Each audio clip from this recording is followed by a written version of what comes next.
গরম ভাত কিংবা রুটির সাথে পাতে যদি থাকে এরকম আলু দিয়ে সয়াবিন কষার রেসিপি, তাহলে তো আর কিছুই লাগে না। নমস্কার বন্ধুরা, লিনাস কিচেনে আপনাদের সবাইকে স্বাগত জানাই। তো আজকে আমি আপনাদের সাথে সম্পূর্ণ নিরামিষ পদ্ধতিতে সয়াবিন আলুর কষার রেসিপি শেয়ার করব। সামান্য কিছু ঘরোয়া উপকরণ দিয়ে আপনারা এই রেসিপিটা কিভাবে বানাবেন চলুন দেখে নেওয়া যাক। তো সয়াবিন কষা বানানোর জন্য এখানে নিচ্ছি 1 কাপ মতো সয়া বড়ি বা সয়া চাংস, আর এখানে দুটো মিডিয়াম সাইজের আলু এইরকম সাইজের করে কেটে নিয়েছি। এরপর এই সয়াবিনগুলো যাতে খুব সুন্দর নরম হয় তার জন্য একটা কড়াইয়ে জল গরম করতে দিয়ে সয়াবিনগুলো এতে দিয়ে দিচ্ছি। সয়াবিনের মধ্যে নুনটা যাতে ভালোভাবে ঢুকে যায় তার জন্য এতে দিয়ে দিচ্ছি 1/2 চা চামচ নুন। এবার সয়াবিনগুলোকে 4 থেকে 5 মিনিট মতন হাই ফ্লেমে ফুটিয়ে নেব। সয়াবিন এইভাবে গরম জলে সেদ্ধ করে নিলে সেটা খেতে কিন্তু ভীষণ ভালো লাগে।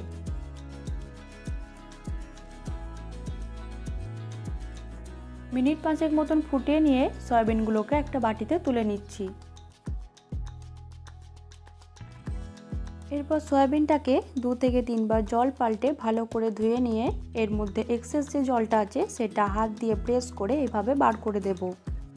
সয়াবিনের মধ্যে এই জলটা কিন্তু অবশ্যই চেপে ফেলে দেবেন, না হলে কিন্তু পরে সয়াবিনগুলো খেতে একদমই ভালো লাগবে না।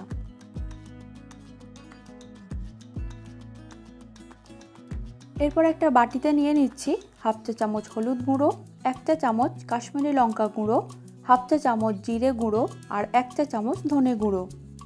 একটু জল দিয়ে মশলাগুলোকে ভালো করে গুলে রেখে দেব।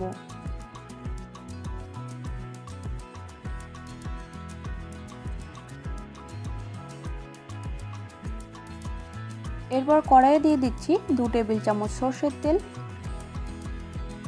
তেল ভালো মতন গরম হয়ে এলে প্রথমে এখানে কেটে রাখা আলুগুলোকে একটু নুন আর হলুদ দিয়ে ভেজে নেব।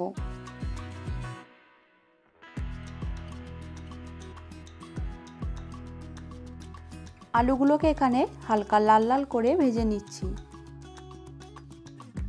আলুগুলোকে হালকা লাল লাল করে ভেজে নিয়ে তুলে নিচ্ছি।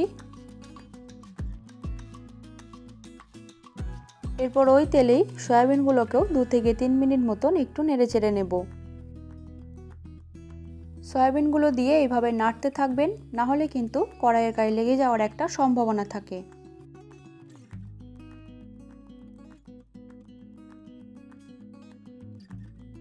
নাড়তে নাড়তে সয়াবিনে যখন হালকা লাল লাল কালার চলে আসবে তখন তুলে নিয়ে অন্য পাত্রে রেখে দেব।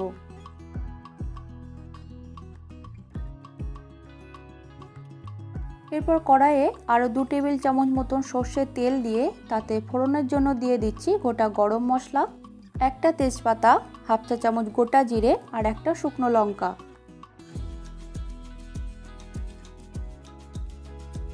তেলে ফোড়নটা ভালো করে নেড়ে চেড়ে নিয়ে এবার এতে দিয়ে দিচ্ছি 1 চা চামচ আদা জিরে বাটা।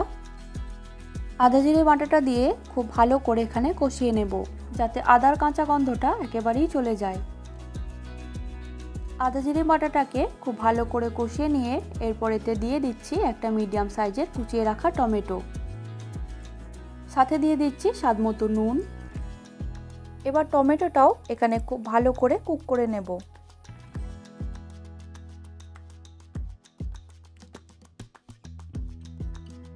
এরপর টমেটোটা খুব ভালো মতন কুক হয়ে এলে আর এর মধ্যে থেকে কাঁচা গন্ধটা একেবারেই চলে গেলে এতে এবার যে মশলার ঘোলটা বাটিতে মিশিয়ে রেখেছিলাম সেটা এর মধ্যে দিয়ে দিচ্ছি। মশলা দিয়েও একইভাবে এখানে আরও 1 থেকে 2 মিনিট মতন ভালো করে একটু নেড়ে চেড়ে নেব। মশলা দিয়ে ভালো করে কিছুক্ষণ নেড়ে চেড়ে নিয়ে এবার এতে ভেজে রাখা সয়াবিন আর আলুগুলোকে দিয়ে দিচ্ছি। সয়াবিন আর আলু দিয়ে মশলার সাথে খুব ভালো করে এখানে মিশিয়ে নেব।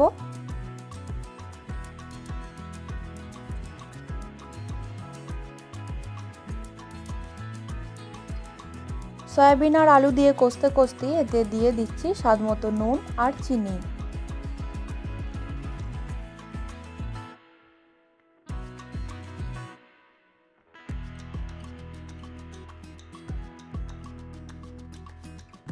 এরপর ভালো করে কষানো হয়ে এলে এতে পরিমাণ মতন জল দিয়ে মিনিট 10-15 মতন ঢাকা দিয়ে আলু সেদ্ধ হতে দেব।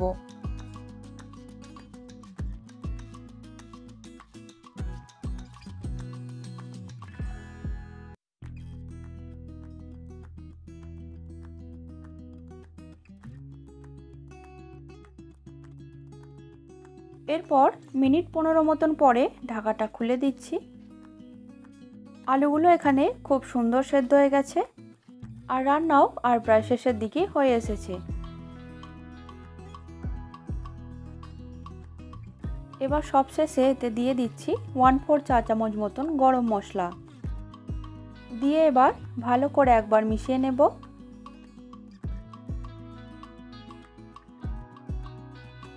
ব্যাস, তাহলেই আলু দিয়ে সয়াবিন কষা এখানে একদম তৈরি। গরম ভাত কিংবা রুটির সাথে এটা খেতে কিন্তু ভীষণ ভালো লাগে।